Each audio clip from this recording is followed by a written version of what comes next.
মহানগর দক্ষিণ যুবদলের নেতা মকিদুজ্জামান বাদী হয়ে আজকে সিএমএম আদালতে ৫ নম্বর আদালতে মামলাটা দায়ের করেছিল।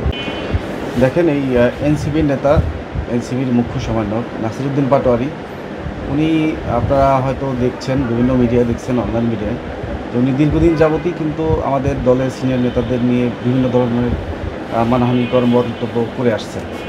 তো সেই ক্ষেত্রে গত ১ তারিখে ঢাকা মহানগর দক্ষিণ যুবদলের সদস্য সচিব জনাব রবিউল ইসলাম নয়নের বিরুদ্ধে এরকম একটা মন্তব্য করেছেন।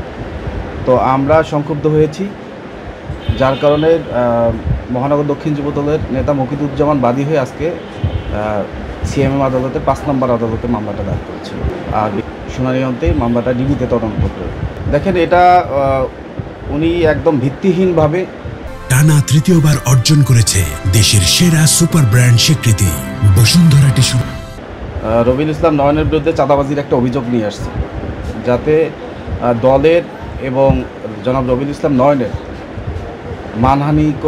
মানহানি হয়েছে, এটা আমরা মনে করি এবং বিজ্ঞ আদালতকে আমরা এটা বোঝাতে সক্ষম হয়েছি।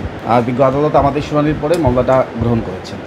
বলছি যে এই নাসিরউদ্দিন পাটোয়ারি দীর্ঘদিন যাবতই বিএনপি তথা বিএনপির সিনিয়র নেতাদের বিরুদ্ধে বিভিন্ন ধরনের মানহানিকর বক্তব্য দিয়ে আসছেন। এমনকি আমাদের স্থায়ী কমিটির সদস্য জনাব সালাউদ্দিন সাহেবকে নিয়েও মন্তব্য করেছেন, যেটা আপনারা হয়তো জানেন।